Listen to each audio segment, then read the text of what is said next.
Bismillahirrahmanirrahim. Assalamualaikum warahmatullahi wabarakatuh. Alhamdulillahi ala ihsanih. Syukru lahu ala taufiqihi wa amtinanih. Asyhadu an la ilaha illallah ta'ziman li sya'nih.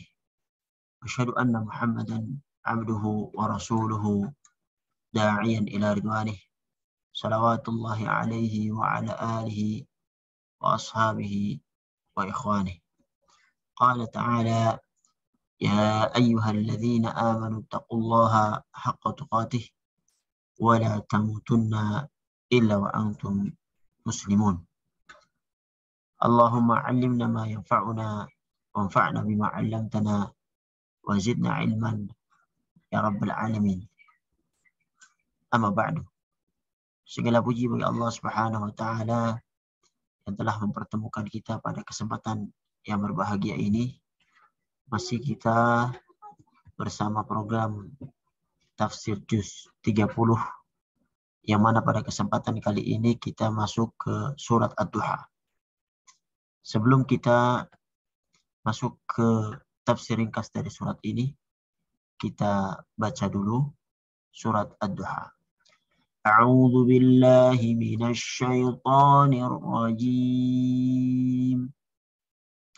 Bismillahirrahmanirrahim. Wadduha wallayli idza saja ma wadda'aka rabbuka wa ma qala walal akhiratu khairul laka minal ula wa lasawfa yu'tika rabbuka fatarda alam yajidaka yatiman fa'awa wa wajadaka dhallan fahada wa wajadaka 'ailan fa'aghna fa ammal yatima fala taqhar wa ammas sa'ila fala tanhar wa amma bi ni'mati rabbika fahaddits. Wadduha, demi waktu duha, yaitu ketika matahari naik sepenggalah. Wallayli idza saja, dan demi malam apabila ia telah sunyi. Ma wadda'aka rabbuka wa ma qala, Tuhanmu tidaklah meninggalkan engkau wahai Muhammad dan tidak pula membencimu. Walal akhiratu khairul laka minal ula, dan sungguh yang kemudian itu lebih baik bagimu daripada yang permulaan. Walasawfa yu'tika rabbuka fatarda, dan sungguh kelak Tuhanmu pasti memberikan karunia-Nya kepadamu sehingga engkau menjadi puas.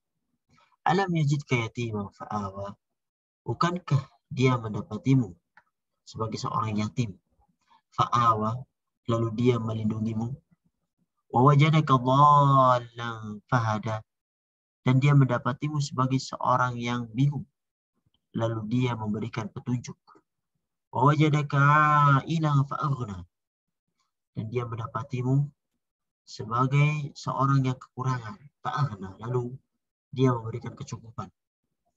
Fa'ammal yatima fala taqhar, maka terhadap anak yatim janganlah engkau berlaku sewenang-wenang. Wa ammas sa'ila fala tanhar, dan terhadap orang yang meminta-minta janganlah engkau menghardiknya.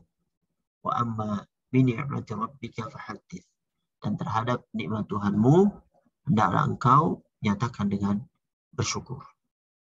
Para hadirin yang dirahmati oleh Allah Subhanahu wa taala, surat Ad-Duha merupakan surat yang ke-93 yang berarti waktu duha. Surat ini terdiri dari 11 ayat yang mana para ulama bersepakat bahwasanya surat ini adalah Makkiyah, yaitu surat yang diturunkan sebelum hijrahnya beliau Shallallahu Alaihi Wasallam dari Mekah ke Madinah. Secara umum, Pokok pembahasan dari surat Ad-Duha ini berkaitan dengan nikmat-nikmat zahir yang Allah Subhanahu wa taala anugerahkan kepada nabinya sallallahu alaihi wasallam. Sementara yang berkaitan dengan nikmat-nikmat maknawi terdapat pada surat Al-Insyirah. Oleh sebab itu, kedua surat ini sangat berkaitan erat. Bahkan sebagian ulama berpendapat bahwasanya surat Al-Insyirah dan surat Ad-Duha merupakan satu surat yang masing-masing berbicara tentang nikmat yang diberikan kepada Nabi Sallallahu Alaihi Wasallam. Tentang sebab turunnya surat Ad-Duha, para ahli tafsir menyebutkan bahwasanya asbabun nuzul atau penyebab turunnya surat ini disebutkan di beberapa riwayat dari yang disampaikan oleh sahabat yang mulia Jundub bin Abdullah bin Sufyan Al-Bajali. Dia berkata, ihtabasa Jibrilu ala Nabi sallallahu alaihi wasallam. Jibril tertahan, tidak kunjung datang maksudnya kepada Nabi sallallahu alaihi wasallam. Faqalat imra'atun min Quraisy. Lalu ada seorang wanita dari Quraisy berkata, abta'a alaihi syaitanuhu. Setannya terlambat datang kepadanya. Fanazalat wad-duha wal laili idza saja ma wadda'aka rabbuka wa ma qala. Maka turunlah surat Ad-Duha ini. Di riwayat yang lain disebutkan dari sahabat yang mulia Jundub bin Abdullah Al-Bajali juga, ishtaka Rasulullah sallallahu alaihi wasallam falam yakum lailataini aw thalathan. Rasulullah sallallahu alaihi wasallam suatu waktu sakit dan beliau tidak bisa sholat malam 2 atau 3 malam. Ja'at imra'atun, lalu datang seorang wanita dan berkata, ya Muhammad, inni la arju ayyakuna syaitanuka qad tarakaka lam arahu qurbaka mundu lailataini aw thalathan. Seorang wanita berkata kepada beliau, wahai Muhammad, sesungguhnya aku sangat berharap agar setanmu itu benar-benar telah meninggalkanmu. Dan aku tidak melihatnya selama 2 atau 3 malam. Fa'anzalallahu hadis surah, ya surah Wad-Duha wa laili idza saja ila akhir ayat. Dan Allah turunkan surat Ad-Duha ini. Dan wanita yang disebutkan di dalam 2 hadis atau 2 riwayat ini adalah bernama Ummu Jamil binti Harb. Beliau adalah saudari dari Abu Sufyan bin Harb atau istri dari Abu Lahab sama Nabi Shallallahu Alaihi Wasallam. Yang mana Abu Lahab dan juga istrinya itu sangat gencar sekali mencela beliau Shallallahu Alaihi Wasallam. Dan begitulah kelakuan orang-orang kafir dan musyrik terhadap beliau Shallallahu Alaihi Wasallam. Bahkan sampai-sampai berkehendak untuk membunuh beliau Shallallahu Alaihi Wasallam. Tentu surat ini menjelaskan bahwasanya perbuatan mereka itu tidak memberi kemudaratan sama sekali kepada beliau Shallallahu Alaihi Wasallam. Hubungan surat Ad-Duha dengan surat sebelumnya, surat lain. Para ulama menyebutkan bahwasanya surat Ad-Duha ini dengan surat Al-Lail, surat sebelumnya, ada hubungannya.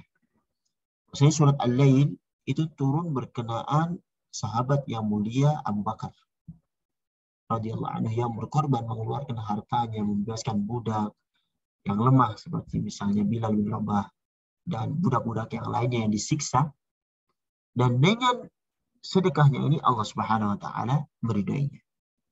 Sementara surat Ad-Duha berkenaan dengan beliau sallallahu alaihi wasallam, yaitu gurunya Abu Bakar As-Siddiq radhiyallahu anhu, yang bahwasanya Allah Subhanahu wa taala sebutkan Allah meridai beliau sallallahu alaihi wasallam juga. Para hadirin yang dirahmati Allah Subhanahu wa taala, mari kita bersama-sama masuk dengan surat Ad-Duha ini. Ayat pertama Allah sebutkan wad-duha, demi waktu duha, ketika matahari naik sepenggalah. Para ulama mempunyai dua pendapat tentang makna ad-duha. Sebagian mereka menyebutkan bahwasanya surat ad-duha atau ayat ad-duha ini sama maknanya dengan surat yang ada di surat Asy-Syams, yaitu firman-Nya waduhaha.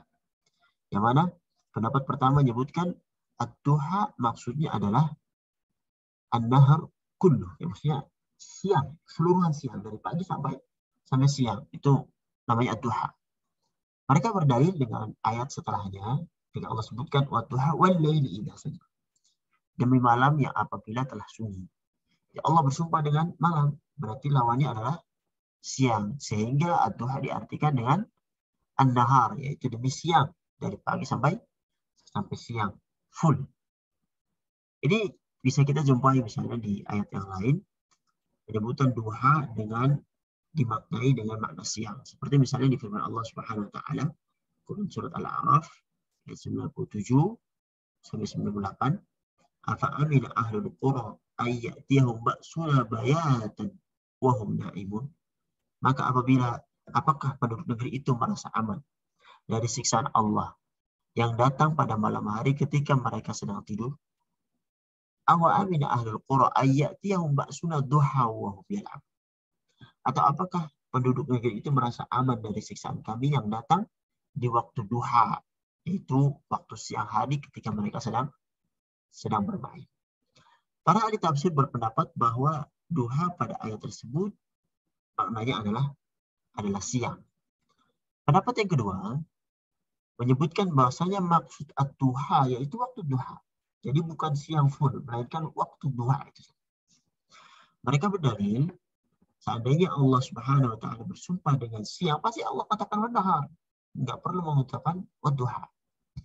Ketika Allah menyebutkan wadduha, itu adalah maknanya khusus waktu duha dan bukan bermakna waktu siang seluruhnya. Ini disebutkan karena waktu duha itu adalah waktu yang spesial. Waktu duha adalah waktu ketika matahari menyingsing. Waktu duha adalah waktu awalnya datang sinar matahari yang memberi manfaat kepada manusia. Waktu duha adalah waktu disyariatkannya untuk sholat duha. Waktu duha juga waktu ketika Allah Subhanahu wa taala berbicara dengan Nabi Allah Musa alaihissalam. Duha adalah waktu ketika para penyihir Fir'aun akhirnya beriman kepada Nabi Allah Musa alaihissalam. Jadi pada intinya duha adalah waktu yang penting. Duha ini dimulai kurang lebih 15 menit dari waktu syuruk. Jadi ketika orang hendak melaksanakan sholat duha pada waktu mubakir, waktu awal, lihat waktu syuruk, kemudian tambah kurang lebih 15 menit. Jangan sholat di waktu syuruknya, karena itu sholat yang di waktu yang terlarang untuk sholat. Tambah 15 menit setelah waktu syuruk, kemudian berakhir kurang lebih 10 menit sebelum waktu sholat adzan duhur. Jadi duha adalah waktu yang penting yang dimulai sejak matahari terbit dan meninggi hingga sebelum waktu zawal, itu menjelang adzan duhur. Dan pada waktu ini diperbolehkan untuk melakukan sholat duha, tapi afdalnya adalah dilakukan ketika panas matahari mencapai puncaknya, sehingga pasir atau apa yang kita injak itu terasa panas. Seperti yang ada di hadis Nabi Shallallahu Alaihi Wasallam, salatul awwabina hina tarmadul fisal. Salat awwabin itu salat orang-orang yang selalu kembali kepada Allah Subhanahu Wa Taala. Yaitu salat duha adalah tatkala kaki anak unta itu merasa kepanasan karena panasnya pasir yang dipijakinya. Maksudnya matahari sudah mulai naik. Dan salat awwabin maksudnya salat duha.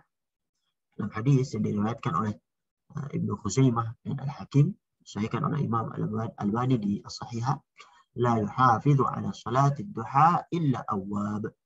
Qal wa hiya salatul awwabin. Tidak ada yang memelihara salat duha kecuali orang yang kembali kepada Allah Subhanahu wa taala, dan beliau bersabda sallallahu alaihi wasallam, dia adalah salat awwabin, dan salat orang-orang yang kembali kepada Allah Subhanahu wa taala. Karena apa?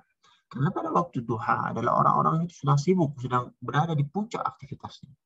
Orang-orang yang awab, mereka ketika disibukkan oleh pekerjaan mereka, mereka tidak lupa, masih menyempatkan waktu untuk mengerjakan sholat duha, untuk mendapatkan keberuntungan dari Allah Subhanahu wa Ta'ala.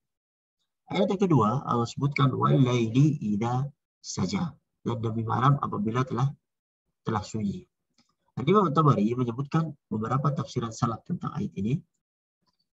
Disebutkan diantaranya adalah demi malam tatkala datang kegelapannya, demi malam tatkala di puncak gelap gulita, demi malam tatkala gelapnya meliputi manusia, demi malam tatkala sunyi senyap. Dan memang waktu malam adalah waktu yang senyap dan sunyi karena semua orang beristirahat pada umumnya, kecuali orang yang beraktivitas, dan itu sangat sedikit sekali. Falikul isbahi wa ja'ala al-laila sakana. Di Quran surat Al-An'am 96. Dia menyingsingkan pagi dan menjadikan malam sakana untuk beristirahat.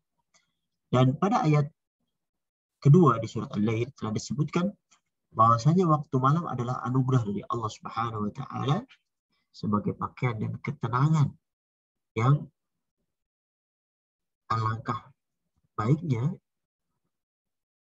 sisa waktu terakhir, ini waktu sahur digunakan untuk beribadah kepada Allah Subhanahu wa Ta'ala. Ayat yang ketiga Allah sebutkan ma wadda'aka rabbuka wa ma qala. Tuhanmu tidak meninggalkan engkau wahai Muhammad dan tidak pula membencimu. Setelah Allah Subhanahu wa Ta'ala bersumpah dengan duha, bersumpah dengan malam, Allah menyebutkan dua pernyataan. Pertama, Allah tidak meninggalkan Nabi Shallallahu Alaihi Wasallam. Kedua, Allah juga tidak akan membenci beliau Shallallahu Alaihi Wasallam. Pada bagian pertama Allah sebutkan ma wadda'aka rabbuka, menggunakan kata Rabb di situ. Rabbmu. Dan kata Rabb itu mengandung rububiyah dan mengandung tarbiyah. Allah Subhanahu wa Ta'ala seolah-olah ingin menenangkan beliau Shallallahu Alaihi Wasallam bahwasanya wahai Muhammad, Rabbmu itu telah mendidik engkau, mentarbiyah khusus dan memberi perhatian kepada engkau. Maka Rabbmu tidak mungkin meninggalkan. Tidak sesuai dengan yang disampaikan oleh prasangka Ummu Jamil, istri Abu Lahab. Al-Imam As-Sa'di menyebutkan, ma tarakaka mundu i'tanabik, wala ahmalaka mundu rabbaka wa ra'ak, bal lam yazal yurabbika ahsanat tarbiyah, wa yu'alika darajatan ba'da darajah. Allah tidak pernah meninggalkanmu sejak Allah perhatian terhadapmu. Allah tidak pernah melupakanmu sejak mendidikmu dan memperhatikanmu. Bahkan senantiasa Allah mendidikmu dengan tarbiyah yang terbaik. Dan Allah juga meninggikan derajatmu tahap demi tahap. Pada bagian kedua Allah sebutkan di situ wama qala. Maknanya adalah wama abghadha, dan Allah tidak membencimu. Jadi pada bagian ini Allah tidak menggunakan kata ganti untuk Muhammad sehingga menyebutkan wama qala kama Allah, dan Allah tidak membencimu. Dan Allah tidak membencimu, penyebutan kata ka di sana, dhamir di sana. Tapi Allah sebutkan wama qala. Allah tidak membenci. Dan tidak ada mukhatab ka, kamu di sana. Hal ini karena kalimat Allah membencimu itu sangat berat didengar oleh beliau Shallallahu Alaihi Wasallam, walaupun teks dari ayat ini adalah kepada beliau Shallallahu Alaihi Wasallam. Sehingga ketika tatkala disebutkan bahwa Allah tidak membenci Nabi, maksudnya adalah Allah itu membela dan memuji beliau Shallallahu Alaihi Wasallam. Dan ini adalah kaidah dalam memahami sifat-sifat Allah Subhanahu Wa Taala. Bahasanya tidak ada suatu pun sifat yang Allah nafikan, sifat yang Allah sebutkan kata tidak di sana, kecuali melazimkan kesempurnaan sifat dari lawan. Hal ini sebagaimana misalnya di surat Al-Baqarah misalnya, ketika Allah sebutkan menafikan kata sifat mengantuk, la ta'khudhu sinatu wa la naum, di Quran surat Al-Baqarah ayat 255, tidak mengantuk dan tidak tidur, maka maknanya Allah itu maha terjaga dengan segala kesempurnaannya.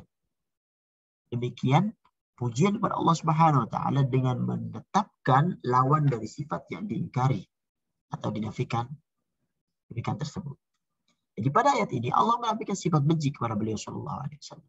Maksudnya adalah Allah memuji beliau Shallallahu Alaihi Wasallam. Bahkan beliau mendapatkan predikat Khalilur Rahman, kasih Allah Subhanahu wa taala seperti yang didapatkan oleh Nabiullah Ibrahim alaihissalam. Ayat keempat, Allah sebutkan walal akhiratu khairul laka minal ula. Dan sungguh yang kemudian itu lebih baik bagimu dari yang permulaan. Sungguhnya yang terakhir bagi Nabi itu lebih baik daripada yang awal. Syekh Sa'di menyebutkan ini adalah dalil bahwasanya tingkatan atau level Rasulullah SAW itu selalu naik setiap saat. Seiring berjalannya waktu, makin tinggi pula kedudukan beliau SAW di sisi Allah Subhanahu wa taala. Dan ketika akan meninggal, maka kedudukan beliau telah mencapai kesempurnaan. Cuma di sini ada poin penting, ikhwas sekalian, bahwasanya tidak disangka bahwa ketika kedudukan Nabi SAW sempurna, itu menjadikan seorang itu bertawasul, meminta kepada beliau ketika beliau telah meninggal dunia. Seolah menganggap bahwasanya doa kepada Nabi yang telah meninggal dunia itu lebih mustajab daripada doa langsung pada Allah Subhanahu wa taala. Tentunya ini adalah anggapan yang salah. Tidak pernah dilakukan oleh para sahabat. Contohnya adalah ketika misalnya Umar bin Khattab radhiyallahu anhu, ketika terjadi musim kekeringan pada pemerintahannya, beliau tidak mendatangi kuburan Rasulullah SAW, tapi mendatangi paman beliau yang bernama Al-Abbas, yang masih hidup, untuk berdoa pada Allah Subhanahu wa taala. Umar berkata, dahulu ketika Nabi masih hidup, kami bertawasul dengan beliau. Tapi ketika beliau telah wafat, kami bertawasul kepada pamannya beliau Shallallahu Alaihi Wasallam, yaitu Al-Abbas yang masih hidup. Jadi Umar bin Khattab meminta doa paman Nabi karena Nabi telah meninggal. Jadi tidak diperkenankan minta kepada Nabi yang telah meninggal, apatah lagi yang kedudukannya di bawah beliau Shallallahu Alaihi Wasallam. Karena apa? Karena orang yang meninggal itu lebih membutuhkan doa. Dan bukannya dia diminta doa, tetapi dia butuh doa. Disebutkan di sebuah hadis, ketika terjadi perang Mu'tah, Rasulullah SAW tidak ikut perang. Beliau mengirim Zaid bin Harithah sebagai panglima perang. Ketika Rasulullah ibn Imbar, yang disebutkan oleh Abu Qatadah, bersabda, innahum intalaqu falaqaw al-adu. Mereka berangkat sampai bertemu musuh. Fa'usiba Zaidun syahidan. Zaid gugur sebagai syahid. Fastaghfiru lahu fastaghfar lahu nas. Rasulullah menyebutkan, mintakanlah ampunan untuknya. Lalu kaum muslimin pun memintakan ampunan untuk Zaid yang telah meninggal. Jadi Zaid yang meninggal dalam keadaan syahid, Rasulullah SAW masih memintakan kepada para sahabat yang masih hidup untuk mendoakannya. Dan bukan sebaliknya, minta doa kepada Zaid yang telah meninggal. Inilah tujuan pada ziarah kubur, yaitu mendoakan orang yang dikubur. Dan yang kedua adalah mengingat mati dan kehidupan akhirat. Barang siapa yang berziarahnya keluar dari dua hal ini, maka dia telah tidak mendapatkan taufik dari Allah Subhanahu wa taala. Ayat yang kelima, Allah lanjutkan, wala sawfa yu'tika rabbuka fatarda. Dan sungguh kelak Tuhanmu pasti memberikan karunia-Nya kepadamu sehingga engkau menjadi puas. Syekh Sa'di menyatakan bahwasanya ayat ini adalah ungkapan Allah yang sangat komprehensif. Maksudnya Allah akan memberikan sesuatu kepada Nabi sehingga beliau akan ridha dan puas. Hal ini adalah menunjukkan kesempurnaan beliau Shallallahu Alaihi Wasallam di akhir. Nabi akan ridha dan puas tentunya dengan apapun bentuk pemberian Allah Subhanahu wa taala. Dan ayat ini adalah ayat yang memberikan harapan kepada seluruh manusia. Sebagaimana ayat yang lain juga, semisal di surat Az-Zumar misalnya ayat 53, qul ya ibadiyalladzina asrafu ala anfusihim. Katakanlah wahai hamba-hambaku yang melampaui batas terhadap diri mereka sendiri. La taqnatu min rahmatillah. Janganlah kamu berputus asa dari rahmat Allah. Innallaha yaghfiru dzunuba jami'an. Sungguh Allah mengampuni dosa-dosa semuanya. Innahu wal ghafurur rahim. Sesungguhnya Ia Maha Pengampun lagi Maha Penyayang. Ayat tersebut memberikan harapan kepada manusia bahwasanya ayat tersebut paling memberikan harapan kepada manusia. Pendapat lain menyebutkan bahwasanya ayat yang memberi harapan adalah ayat 5 dalam surat Ad-Duha ini. Hal ini karena Rasulullah SAW bercita-cita untuk seluruh umatnya agar bisa masuk surganya Allah Subhanahu wa taala. Inilah yang juga menjadi harapan besar bagi kita kaum muslimin mendapatkan syafaat beliau sallallahu alaihi wasallam di hari kiamat nanti. Dan Rasulullah sallallahu alaihi wasallam disebutkan di ayat ini, wala sawfa yu'tika rabbuka fatarda, memberikan kepada engkau sampai engkau ridha. Dan beliau menginginkan semua umatnya masuk surga. Dan mudah-mudahan kita termasuk kepada syafaatnya beliau sallallahu alaihi wasallam untuk dikaruniai surganya Allah Subhanahu wa taala. Para hadirin yang dirahmati Allah Subhanahu wa taala, inilah harapan yang sangat besar bagi umat Islam, yang mana kita berharap untuk mendapatkan doa beliau sallallahu alaihi wasallam sehingga beliau ridha. Ridhanya yaitu dengan dimasukkan umatnya kepada surganya Allah Subhanahu wa taala. Jadi setelah Allah membantah pernyataan sebagian kaum musyrikin bahwasanya Allah dan Jibril itu meninggalkan Nabi, Allah menurunkan surat Duha. Allah mengingatkan bahwa tidak mungkin Allah meninggalkannya. Bahkan karunia-karunia-Nya Allah berikan kepada beliau sallallahu alaihi wasallam. Dan penyebutan karunia-karunia itu salah satunya akan disebutkan pada ayat-ayat yang setelahnya. Allah sebutkan alam yajidka yatiman fa'awa. Nikmat yang pertama, bukankah dia mendapatimu sebagai seorang yatim, lalu dia melindungimu? Surat Ad-Duha ayat 6. Dan Nabi dilahirkan dalam keadaan yatim. Ketika dilahir, meninggal ayahnya, sementara dia masih di perut ibunya. Dia tidak pernah merasakan belayan kasih sayang seorang ayah. Dan ketika ibunya dalam perjalanan pulang dari Mekah, setelah mengunjungi pamannya di Madinah, ibunya pun meninggal karena sakit keras di sebuah kota yang bernama Abwa. Dan kemudian diasuh oleh nenek kakeknya. Ketika berusia 6 tahun, ibunya itu meninggal. Dan kita tidak bisa membayangkan ya, 6 tahun ditinggal oleh ibu, dan sebelumnya ditinggal oleh ayahnya. Dan sekarang dia harus bersama kakeknya Abdul Muthalib. Dan Abdul Muthalib sangat sayang kepada beliau sallallahu alaihi wasallam. Bahkan disebutkan di sebuah riwayat, Abdul Muthalib itu punya tempat duduk di sekitar Ka'bah yang tidak ada seorang pun yang berani mendudukinya.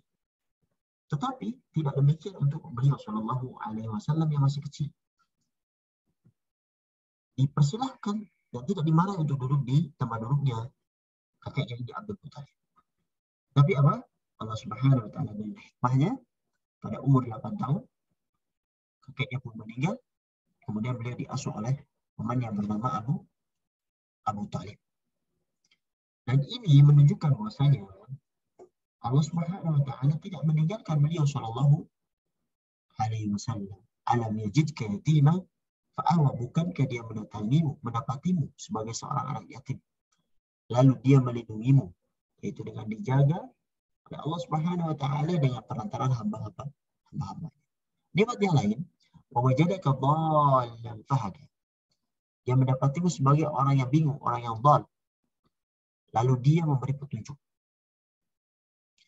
Para ulama berbeda pendapat tentang makna dhal di sini, tersesat atau bingung. Sebagian menyebutkan bahwasanya Nabi itu pernah tersesat di kota Mekah, di sebuah jalan. Lalu Allah Subhanahu wa taala menunjukkan kepadanya jalan pulang. Sebagian lain menyebutkan bahwasanya Nabi itu pernah berjalan dengan pamannya Abu Talib ketika berdagang ke Syam. Kemudian Nabi hilang di tengah jalan dan tersesat karena iblis. Lalu Allah Subhanahu wa taala memberi petunjuk dan mengembalikannya lagi. Adapun tafsir yang dipilih pada ayat ini, yaitu penyebab tersesatnya beliau adalah dulu ketika belum dia turun hidayah dan petunjuk dari Allah Subhanahu wa taala, Rasulullah tidak mengetahui apa itu iman, apa itu Islam. Tapi dengan hidayah Allah, Allah beri petunjuk dengan diangkatnya beliau menjadi nabi dan mengetahui apa itu Islam dan apa itu iman. Disebutkan di Quran surat Asy-Syura ayat 52, "Wa kadzalika auhayna ilaika ruham min amrina." Dan demikianlah kami wahyukan kepadamu, wahai Muhammad, ruh Al-Quran dengan perintah kami. "Ma kunta tadri mal kitab wal iman." Sebelumnya engkau tidaklah mengetahui apa itu kitab, apa itu iman. "Walakin ja'alnahu nuran nahdi bihi man nasha min ibadina wa innaka latahdi ila siratal mustaqim." Dengan itu kami memberi petunjuk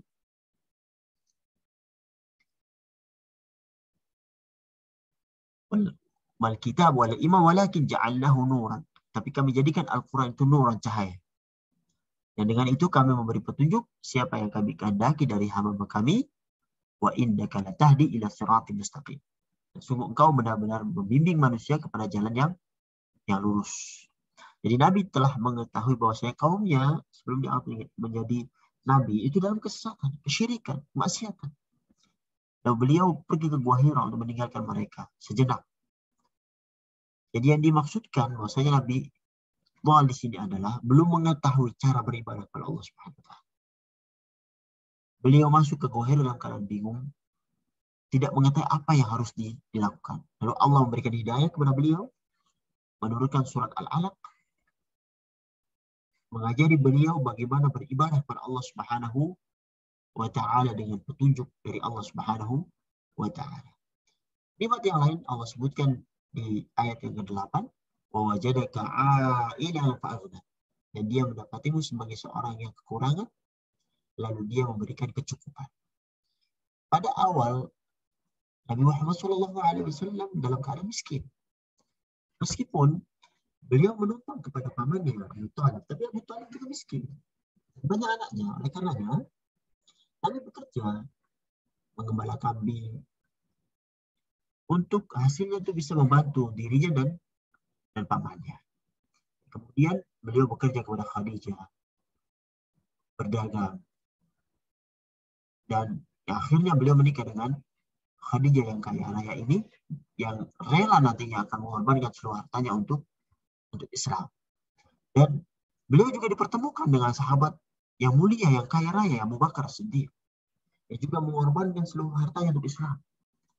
Dan kemudian Allah takdirkan beliau menang di dalam banyak perangan, sehingga mendapatkan ghanimah, harta rampasan, faid yang sangat banyak, yang sebagian diambil untuk dirinya dan sebagian besarnya itu dibagikan kepada fakir miskin dan orang-orang yang membutuhkan. Dan beliau adalah orang yang paling dermawan. Jadi ketiga karunia ini yang Allah berikan kepada Nabi Shallallahu Alaihi Wasallam sebagai bukti firman Allah Subhanahu Wa Taala, walal akhiratu khairul laka minal ula. Dan sungguh hari kemudian itu lebih baik daripada permulaan. Ketika kecil beliau yatim, kemudian akhirnya Allah naungi beliau Shallallahu Alaihi Wasallam dengan naungannya. Dari ketersesatan, kemudian Allah beri petunjuk beliau. Dari kekurangan, Allah beri kecukupan. Inilah bukti bahwasanya perkataan Ummu Jamil, istrinya Abu Lahab, tidak benar. Tidak benar bahwasanya Allah meninggalkan beliau Shallallahu Alaihi Wasallam. Tapi Allah Subhanahu Wa Taala melindungi dan mengangkat derajat beliau Shallallahu Alaihi Wasallam di dunia ini. Oleh karenanya Allah sebutkan di ayat 9, fa'ammal yatima fala taqhar. Maka terhadap anak yatim janganlah engkau berlaku sewenang-wenang. Jadi ayat ini merupakan ayat yang paling dimengerti oleh Nabi Shallallahu Alaihi Wasallam karena beliau adalah yatim dulunya dan paling mengetahui kondisi seorang anak yatim di masa kecil mereka. Dan keyatiman Nabi, keyatiman sempurna. Beliau tidak punya ayah dan tidak punya ibu. Dan Beliau sangat mengetahui perasaan seorang yang kehilangan ibu karena beliau merasakan sendiri. Dan orang yang merasakan suatu keadaan tidaklah seperti orang yang tidak merasakan langsung keadaan itu. Tetapi apa Allah masih sebutkan di sini, fa'amal yatima fala taqhar. Dilarang untuk mencela anak yatim, dan tidak mungkin Nabi SAW mencela anak yatim. Tapi Allah Subhanahu wa taala berikan untuk takkid terhadap umat-umatnya juga tidak boleh mencela anak yatim dan bertindak sewenang-wenang kepada mereka. Dalam sebuah hadis yang disebutkan oleh Sahal bin Sa'ad As-Sa'idi menyebutkan Rasulullah bersabda, ana wa kafilul yatim fil jannati hakadha. Wa qala bi isba'ihi as-sababati wal wusta. Aku dan orang yang mengurus anak yatim itu berada di surga itu seperti hakimnya. Beliau mengisyaratkan dengan kedua jarinya, jari telunjuk dan jari tengah. Wa amas sa'ila fala tanhar, ayat yang ke-10. Dan terhadap orang yang meminta-minta, janganlah engkau menghardiknya. Sebagaimana engkau dahulu tersesat, tidak mengerti ilmu, tidak mengerti iman. Jika ada orang yang bertanya kepadamu, minta ilmu kepadamu, jangan kau hardik. Tapi berlemah lembut baik kepada berikan ilmu kepadanya.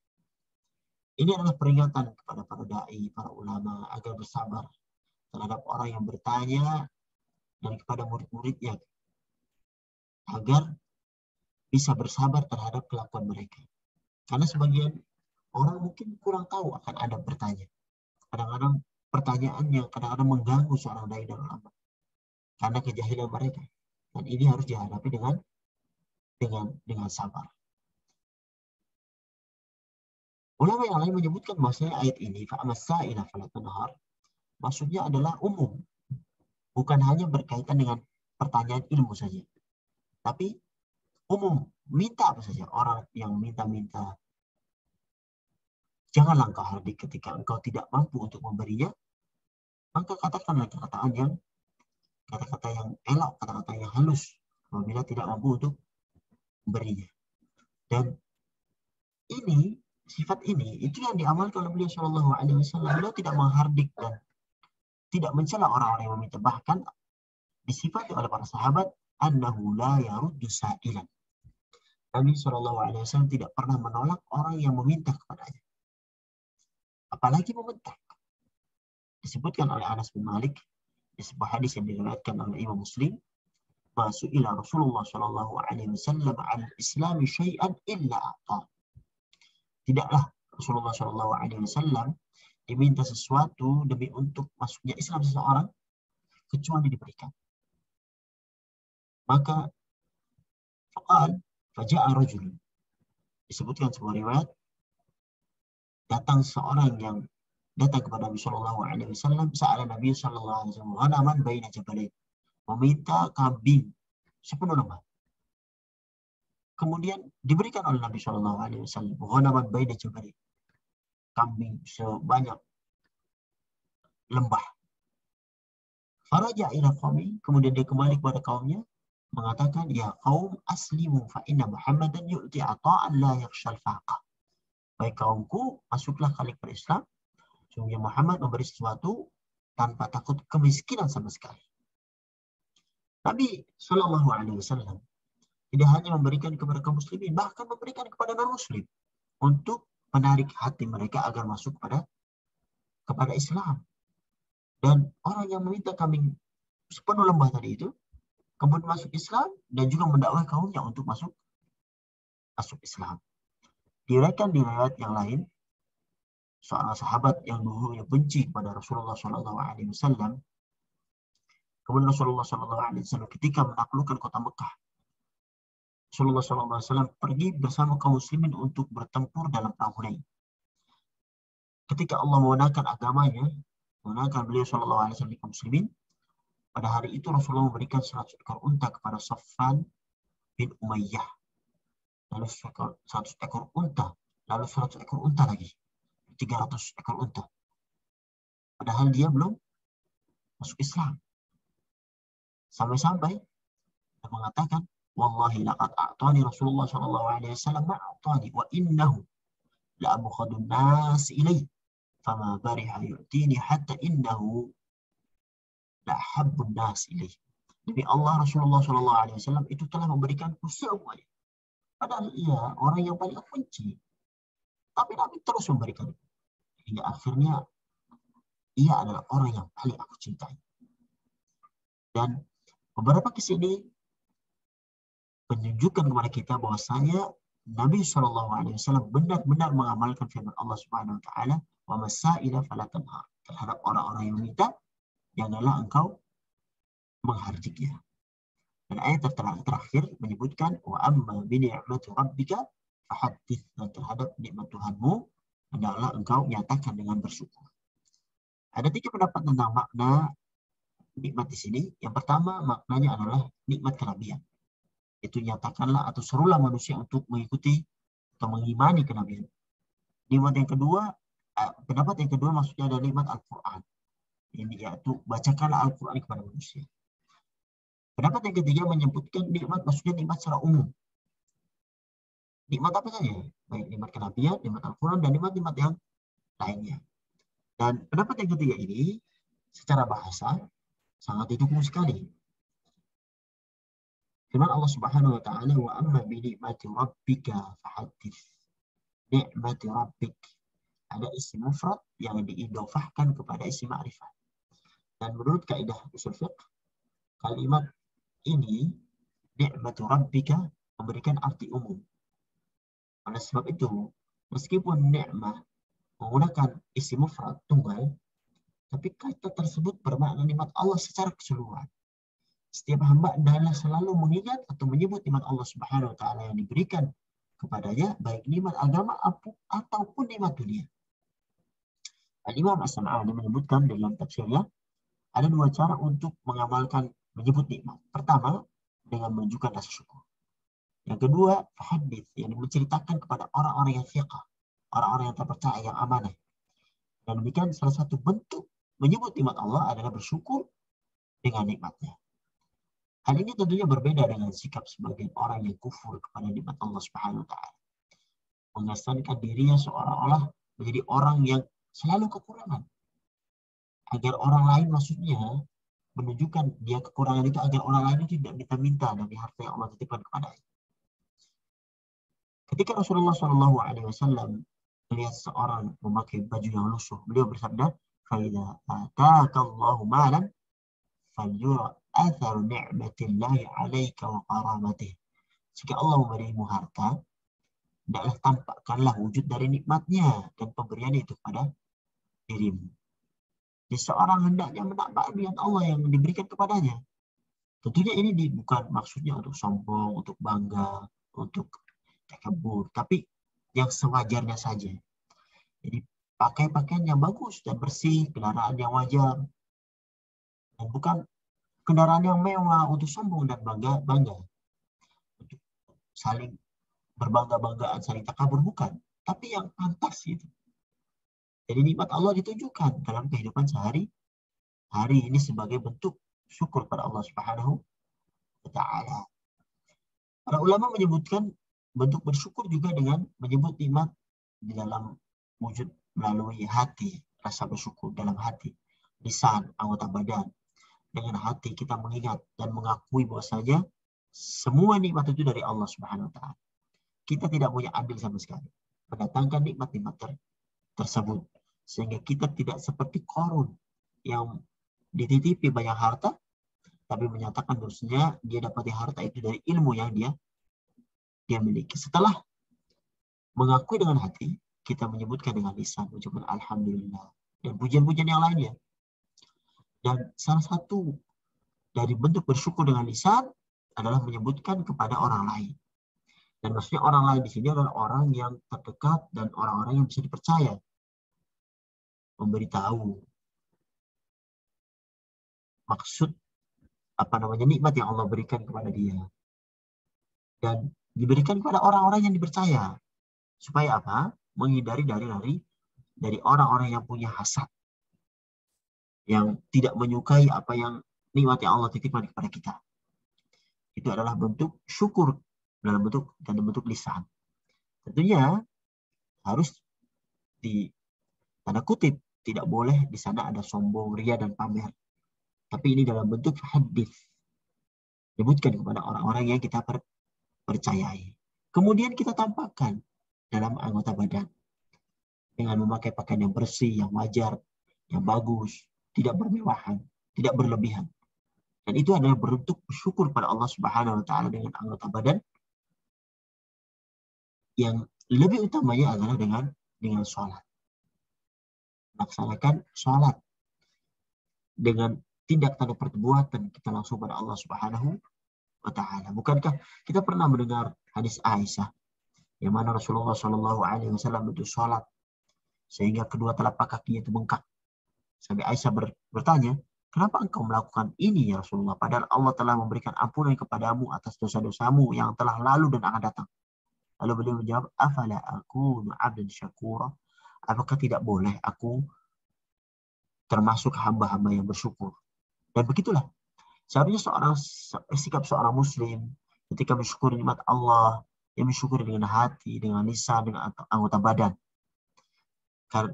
Karena hal ini masih banyak pula di antara kita yang tidak bersyukur. Bahkan Al-Quran menyebutkan wa qalilun min ibadiyah syakur. Dan sedikit sekali dari hamba-hambaku yang bersyukur. Quran surah As-Saba ayat 13. Banyak dari mereka tidak berterima kasih pada Allah Subhanahu wa taala, bahkan kufur atas nikmat itu. Tidak merasa cukup dan selalu melihat ke atas. Dan melihat ke atas, melihat orang-orang yang lebih banyak titipannya dari Allah Subhanahu wa taala, ini bisa menghilangkan rasa syukur atas nikmat yang Allah berikan kepada kita. Oleh sebab itu, hendaklah kita menghiasi diri dengan qanaah, merasa puas dengan pemberian Allah Subhanahu wa taala. Disebutkan di sebuah hadis yang diriwayatkan oleh Imam Muslim, "Unzuru ila man huwa asfala minkum wa la tanzuru ila man huwa fawqakum fa huwa ajladu alla tazdaru ni'matallahi 'alaikum." Lihatlah kepada yang ada di bawah kalian dan janganlah kalian melihat yang di atas kalian. Sesungguhnya hal ini akan menjadikan kalian tidak merendahkan nikmat Allah yang diberikan kepada kalian. Jadi dalam masalah agama dan ibadah atau akhirat, lihat ke atas. Jangan lihat ke bawah. Tapi dalam masalah dunia, lihatlah ke bawah. Jangan lihat ke atas. Dan seseorang yang memiliki sifat qanaah, dia akan hidup tentram. Ada seorang penyair yang menyebutkan, idza ma kunta dza qalbin qanu'in fa anta wa malikud dunya sawa'un. Jika engkau memiliki hati yang qanaah, maka sesungguhnya engkau itu sama seperti raja dunia. Dengan demikian, kebahagiaan itu tidak harus memiliki harta yang banyak. Akan tetapi yang paling penting menyifati sifat qanaah atau menerima pemberian Allah Subhanahu wa taala yang dengannya kita bisa mendapatkan kebahagiaan yang hakiki di dunia dan di akhirat. Inilah sedikit tafsir ringkas dari surat Ad-Duha yang bisa disampaikan pada kesempatan kali ini. Mudah-mudahan bermanfaat bagi kami pribadi. Kalau ada benarnya itu datangnya dari Allah Subhanahu wa taala, dan apabila ada salahnya itu datangnya dari kami. Hadza sallallahu alaihi Muhammad wa ala alihi wasallam. Assalamualaikum warahmatullahi wabarakatuh.